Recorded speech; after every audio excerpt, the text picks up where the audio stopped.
À Étretat, les secours, informés par un appel anonyme, découvrent une mère de famille gisant dans son appartement. Au dire de son entourage, Laura, 38 ans, avait un comportement étrange depuis plusieurs semaines et de nouvelles fréquentations inquiétantes.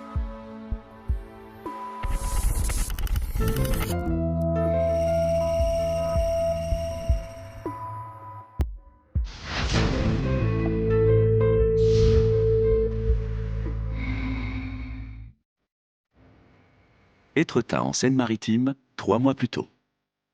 Nous sommes au domicile de Laura. Voici sa fille Maëva et Pascal, son mari. Ta mère est pas là? Non, je crois qu'elle avait une journée de formation. Tu sais si elle a préparé quelque chose pour le dîner? Non, mais j'ai trop faim, là. Laura étant très prise par sa recherche d'emploi, ces derniers temps, le père et la fille n'ont eu d'autre choix que d'apprendre à s'organiser sans elle. Oui.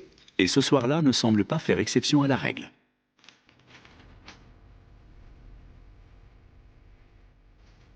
Ah, mais y a rien du tout, hein. Elle a pas fait de course? Ouais. Je sais pas, il y a ça.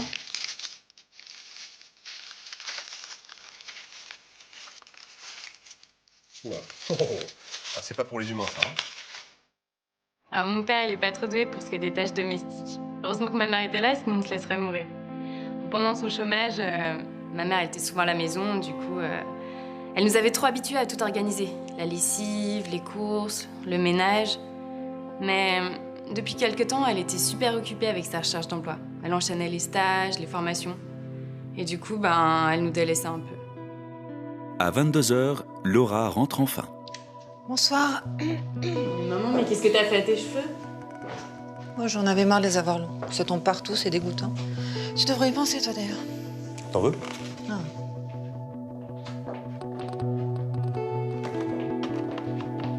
T'étais où?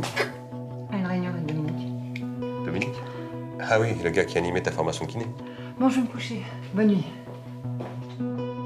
Depuis un mois, elle était de plus en plus étrange, Laura. Distante, évasive, et puis tout à coup, très nerveuse et presque agressive. J'avais essayé d'en parler avec elle, mais elle m'avait répondu que c'était moi qui étais bizarre et qu'elle, elle se sentait très bien. Et puis, ce Dominique, elle en parlait de plus en plus. J'avais l'impression qu'elle me cachait des choses. Je suis pas jaloux, mais là, je commençais à me faire du souci. Laura a décidé de rompre avec ses habitudes et s'émancipe au fil des jours. Ce qui ne semble pas être au goût de tout le monde. T'as pas acheté de céréales? Ah, oh, t'es grande. Si tu veux t'acheter des céréales, tu te les achètes toi-même. En tout cas, moi, je te donne plus ces cochonneries. Non mais t'es dingue là, faut que je me nourrisse, j'ai besoin d'énergie, je vais au bahut. Tu me laisses crever de faim. Mais Eva, tu me fatigues. C'est quoi ces caprices d'enfants gâtés, là? Tiens, moi, ça te fera pas de mal. Ah non mais dégueulasse, ça a l'air dégueulasse ce truc là. Je préfère encore rien bouffer. Franchement, je la reconnaissais plus. Un jour, elle était constamment derrière mon dos et le lendemain, c'est comme si j'existais pas. Je sais pas si c'est sa recherche d'emploi qui la déprimait ou qu'elle me supportait plus, mais il y avait clairement un truc qui allait pas. Le jour même, un léger incident donne l'occasion à Laura de présenter à sa fille l'un de ses bons amis. Maëva, je te présente Dominique, un ami. Il va pouvoir te soigner. Je suis désolée de t'avoir dérangée. J'étais inquiète. Elle est tombée dans les pommes, je sais pas ce qu'elle a. Tu manges à la cantine d'habitude? Il faut pas t'étonner d'avoir ce genre de malaise alors. Tu vois, le corps est le plus beau cadeau que nous ait fait la nature. Seulement chaque jour, on nous oblige à lui faire du mal. Et il faut résister à ça. D'où l'intérêt de bien choisir ses aliments. Dominique va te faire une liste des aliments que tu peux manger pour aider ton corps à surmonter les toxines. Je te les écris pour que tu les connaisses, mais on les trouve pas en magasin. Je donnerai tout ça à ta mère, d'accord? Dominique, c'est vraiment super. J'avais beaucoup entendu ma mère parler de ce type. Elle avait dû le rencontrer pendant une de ses nombreuses formations et ils allaient à des réunions ensemble. Elle avait l'air de lui faire une totale confiance. Ils étaient sur la même longueur d'onde. Du coup, je comprenais un peu mieux sa méfiance envers la bouffe et tout le reste. Alors, par contre, ça plaisait pas du tout à mon père. Pascal voit en effet d'un mauvais œil cette intrusion dans sa vie familiale. Vous êtes médecin? Si on veut, on peut dire ça, oui. Ainsi que les méthodes employées pour soigner sa fille. Ma puce, qu'est-ce qui se passe? Excès de toxines. D'ailleurs, Laura m'a dit comment vous mangiez. T'as déjeuné ce matin? Ben voilà. C'est normal, elle a rien avalé de la journée. Pourquoi tu me l'as pas amenée à l'hôpital? Bon, je vais te faire une petite injection de glucose. Puis Je vous déconseille de faire ça. À moins que vous vouliez qu'elle devienne dépendante de cette drogue. Dépendante? Attendez, je suis infirmier, c'est mon boulot, je sais ce que je fais. Mais c'est qui, lui? C'est ce qu'il fait, Pascal. Mais qui c'était, ce mec, au juste pour me dire comment m'occuper de ma fille? Je comprenais même pas ce qu'il faisait chez moi. Et Laura qui buvait ses paroles comme s'il avait la science infuse. Et j'aimais pas trop les voir passer autant de temps ensemble tous les deux. Il avait un ascendant énorme sur elle et ça me plaisait pas du tout. T'en penses quoi? Il faut qu'elle fasse une cure de plusieurs jours. Une cure, et puis quoi encore? Elle a juste fait un léger malaise, elle va dormir un petit peu puis ça ira très bien, merci. Mais moi je dis ça pour elle, après vous faites ce que vous voulez. Exactement, c'est ma fille et je la soigne comme je veux, ok? Bon, si vous n'avez plus besoin de moi, je vais y aller. Non, reste, s'il te plaît, jusqu'à ce qu'elle aille mieux. T'inquiète pas, elle a eu ce qu'il faut. Pascal était très agressif, très fermé. Il était source de stress pour sa femme et sa fille. C'était vraiment pas bon pour elle. Quand j'ai rencontré Laura, j'ai tout de suite compris qu'elle avait besoin d'aide. Elle était insatisfaite et aspirait à quelque chose que sa vie du moment ne lui apportait pas. Il fallait qu'elle prenne plus d'autonomie par rapport à Pascal, où elle allait se laisser polluer par son attitude négative. Pascal n'a pas fini d'entendre parler de Dominique. La semaine suivante, il va faire une désagréable découverte qui va précipiter le cours des événements. Dis-moi, Laura, le coiffeur, ça coûte combien à peu près? Ça dépend, enfin, je sais pas. Tu veux parler de ma coupe? C'est une amie de Dominique qui m'a faite. Gratuite. Donc 800 €, t'es d'accord pour dire que c'est excessif? Et ça, oh, bah évidemment.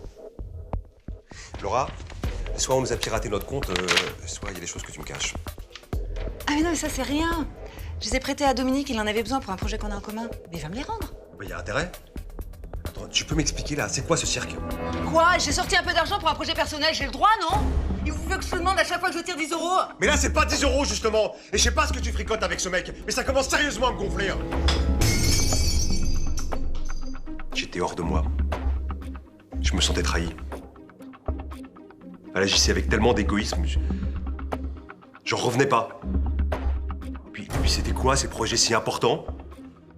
Mais t'as changé, Pascal, t'es devenu pingre! Moi, je suis devenu pingre, je bosse comme Cette altercation donne lieu à une violente dispute dans le couple. Et tu me traites de pingre? Oui, toute cette histoire pour ces 800 €, non mais ça, franchement, c'est n'importe Mais quoi! tu sais combien je gagne? Tu sais combien c'est 800 €? 800 €, c'est la moitié de mon salaire!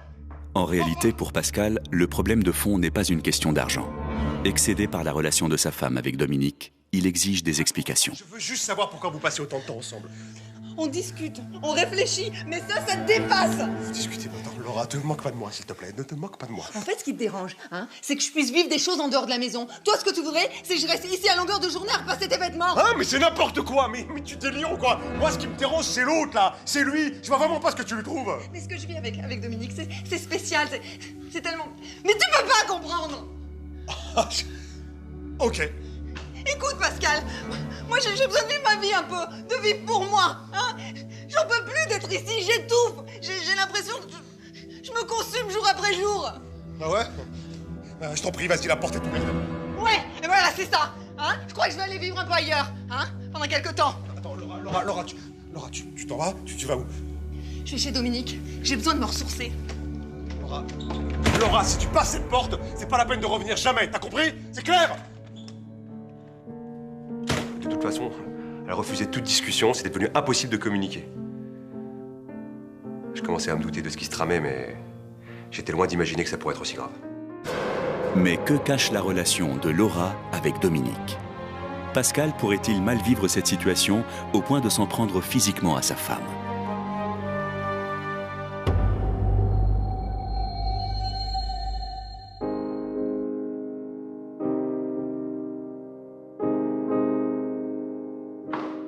Laura vit désormais chez Dominique. Elle a préféré ne pas perturber les habitudes de Maëva en la laissant vivre chez son père. Mais cette distance lui pèse. Et elle supporte de moins en moins l'absence de sa fille. C'est le bulletin de Maëva. C'est pas joli, hein.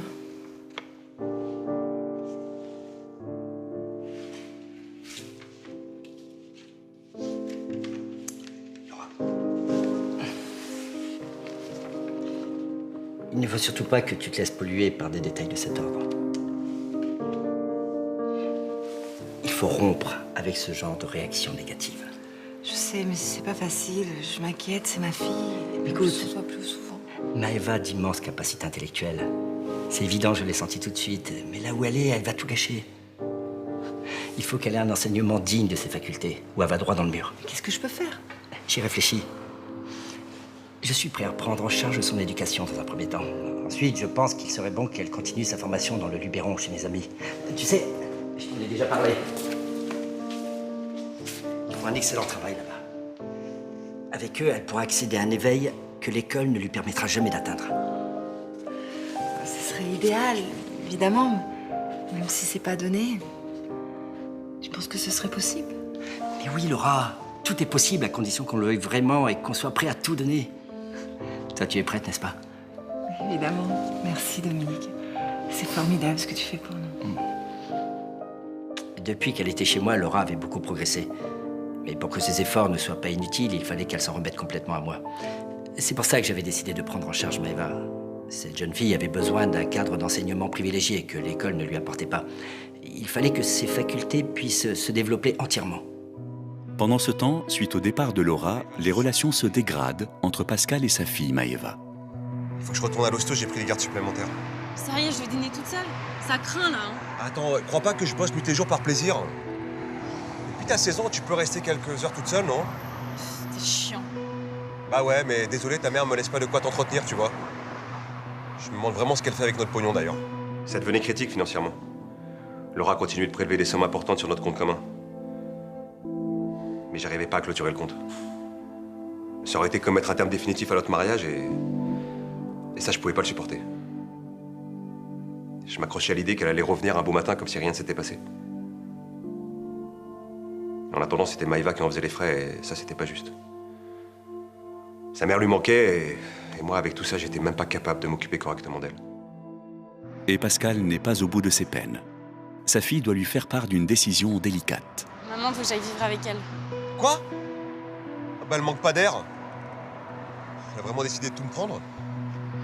Non mais papa, je reviendrai chez toi de temps en temps. C'est pas parce que je vais là-bas que je te laisse tomber. Bon, écoute, Maëva, tu fais ce que tu veux. Ta mère te manque, c'est normal. Même si je comprends pas qu'elle puisse être heureuse avec ce type.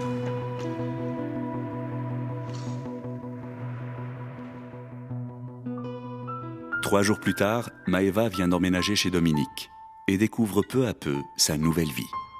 Malgré les règles qui lui sont imposées, elle fait beaucoup d'efforts pour satisfaire sa mère. Tu vois, Maëva, c'est une fois qu'on s'est libéré de toutes les contraintes matérielles du monde qu'on peut enfin accéder à un éveil qui peut nous mener au vrai bonheur. Tu comprends? Je suis déjà heureuse. Mais non, je te parle d'un bonheur bien plus grand, bien plus durable. Et avant toute chose, il faut un véritable renoncement qui était à la base du processus. Tiens, c'est le livre de Dominique où il explique tout ça. Je pense que c'est bien que tu découvres ça par toi-même. Merde, il est quelle heure? Je devais rappeler Léa. Tu vois, par exemple, là, tu te laisses emprisonner par la technologie. Il n'y a pas de réseau ici. Les ondes, c'est très mauvais pour le cheminement intellectuel. Il y a quand même Internet. Au début, je me suis sentie trop bien chez Dominique. Il avait un vrai intérêt pour les gens, il savait tellement de trucs. En plus, ça se voyait qu'il aimait partager tout son savoir. Alors, celle qui me préoccupait, c'était ma mère. Elle était toujours de son avis, et du coup, on rigolait plus comme avant. Puis, au fur et à mesure, j'ai compris que le réconfort que j'avais senti au début, il se payait très cher. Et Maëva va rapidement se rendre compte que dans ce nouveau mode de vie, les contraintes peuvent se révéler insupportables. J'y vais. Tu vas où? Je vais au ciné, je retrouve des copines. Maëva, tu sais bien ce qu'on pense de tes amis du lycée. Ce sont sûrement des filles très gentilles, mais elles n'ont pas ton intelligence. Elles pourraient t'abaisser à des choses. Non mais je peux plus voir mes copines là ou quoi? C'est pas ça, vache. Je suis sûr que c'est mieux pour toi. Regarde tous les progrès que tu as fait dernièrement. Tu dois être fier de toi, non? Non mais je suis bloquée ici là, je peux plus voir personne.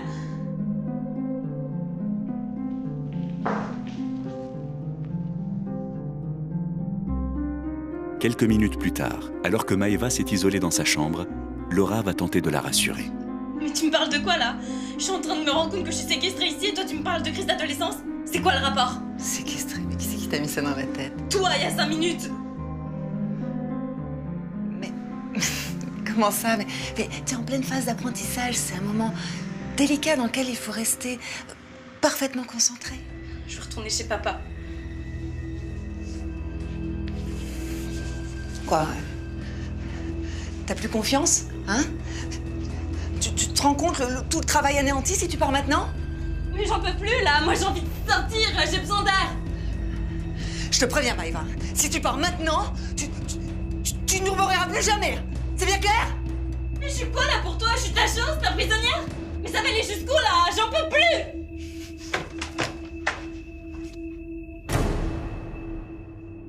Là, ça allait beaucoup trop loin.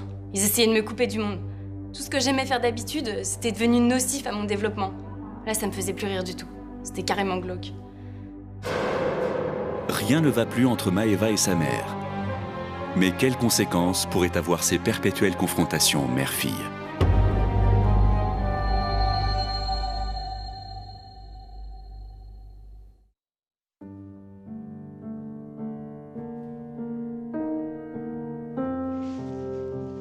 Laura est toute retournée.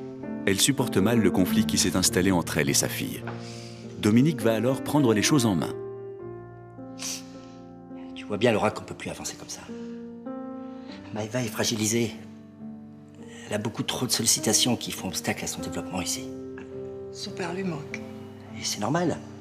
C'est pour ça qu'il faut une coupure nette. Maëva est quelqu'un d'exceptionnel. Elle ne peut pas compromettre son éveil plus longtemps. Je sais, c'est difficile.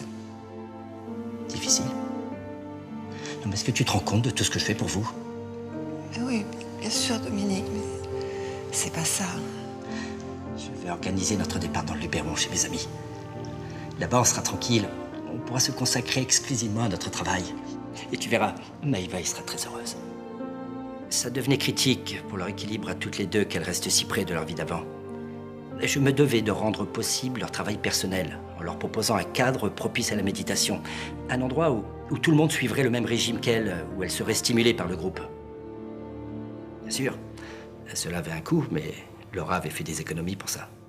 Maëva a eu vent du projet de départ de Dominique et de sa mère. Elle décide d'en avertir immédiatement son père. Papa, je vais partir avec maman et Dominique, ils veulent aller à la campagne, je sais pas où. Mais moi j'ai pas envie, je veux rester là. Quoi? Mais ils sont fous, mais ils ont pas le droit de tourner comme ça. Attends, je vais pas laisser ta mère faire, hein, crois-moi. Qu'est-ce que tu veux faire? Je sais pas, mais ça peut plus durer comme ça, ouais. Maëva, qu'est-ce qui se passe? T'es malade?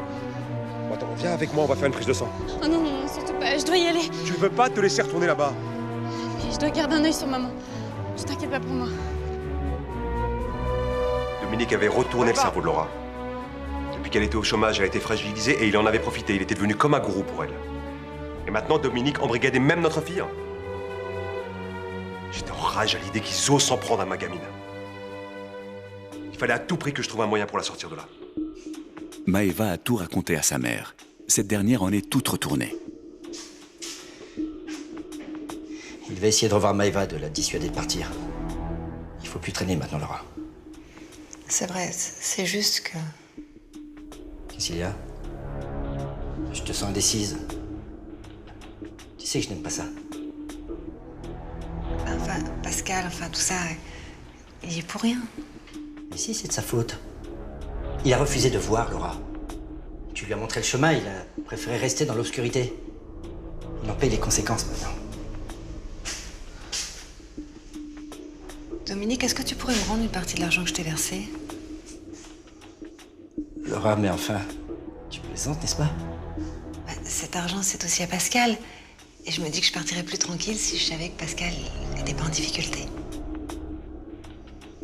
Laura, je ne te reconnais pas. Toi qui étais si enthousiaste, tu deviens si méfiante?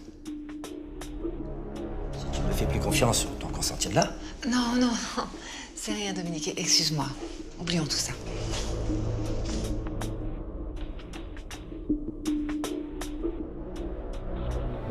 Quelques jours se sont écoulés. Et l'avant-veille de son départ dans le Luberon, Laura profite du fait que tout le monde dorme pour fouiller chez Dominique.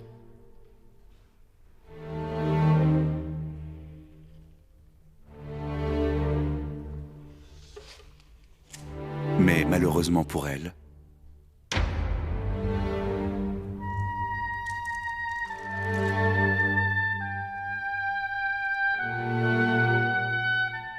J'étais très embêté par le geste de Laura. Elle savait pourtant comment ça se passe dans le groupe. On donne pour la réussite du programme, mais on ne reprend pas. Ou alors on n'est pas digne de suivre l'enseignement. Là, c'était un test ultime que je faisais passer à Laura. Je voulais savoir si elle méritait d'être parmi nous, si elle allait se repentir d'elle-même et rendre l'argent. Elle avait pu avoir un moment de faiblesse, mais j'attendais de voir. Dominique pressent un changement chez Laura. Jusqu'où serait-il capable d'aller si elle échappait à son contrôle?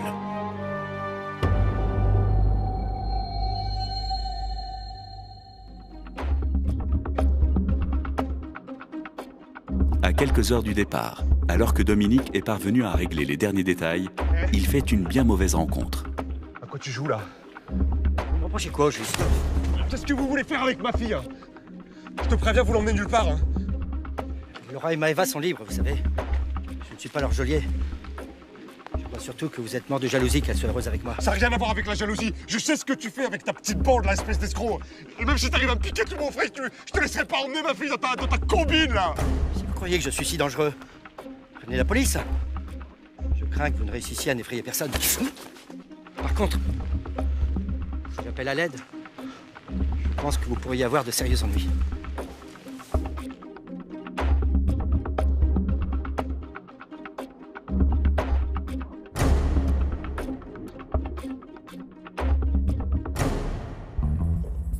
Désormais pour Dominique, le temps presse.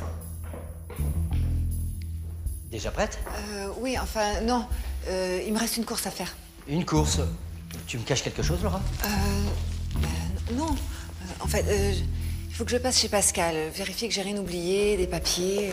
Je viens avec toi. Non, toi, tu restes ici. Reste avec elle. T'inquiète pas, j'en ai pas pour longtemps. En plus, Pascal est au travail à cette heure-ci.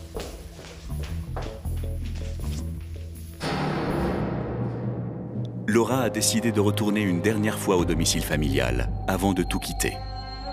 Dans moins d'une heure, c'est à cet endroit même qu'elle sera retrouvée inanimée. Que s'est-il passé durant les dernières minutes précédant son agression? Qui de son entourage est allé trop loin?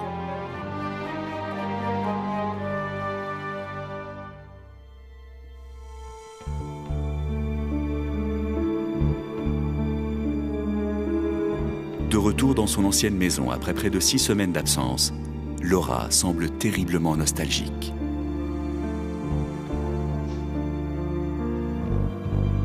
Avant de partir pour le Luberon, prise de remords, Laura tient à rendre l'argent à son mari.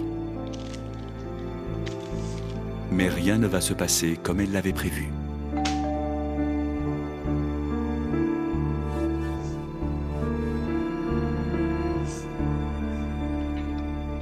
Dominique, mais qu'est-ce que tu fais là? Attends, mais je vais t'expliquer. Tu n'auras pas laissé ça à moi. Tu m'as trahi, c'est tout. Maman, j'ai pas envie de partir, je veux rester ici. Je pensais que tu étais quelqu'un de spécial, que tu méritais tout ce que je t'ai apporté. Non mais attends, je voulais pas te blesser. Ça change rien. Tu crois ça, toi? Pauvre fille. Décidément, tu ne vaux rien. Dis pas ça. Je veux partir avec toi. Emmène-moi.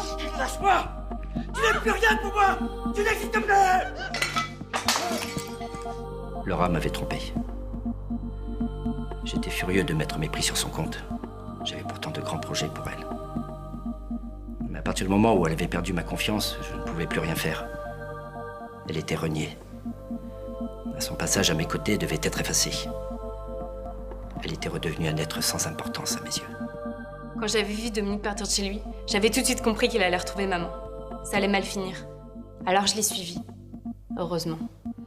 J'avais pas mesuré l'état de fragilité dans lequel était Laura quand elle a perdu son boulot. J'aurais dû la soutenir davantage, l'encourager.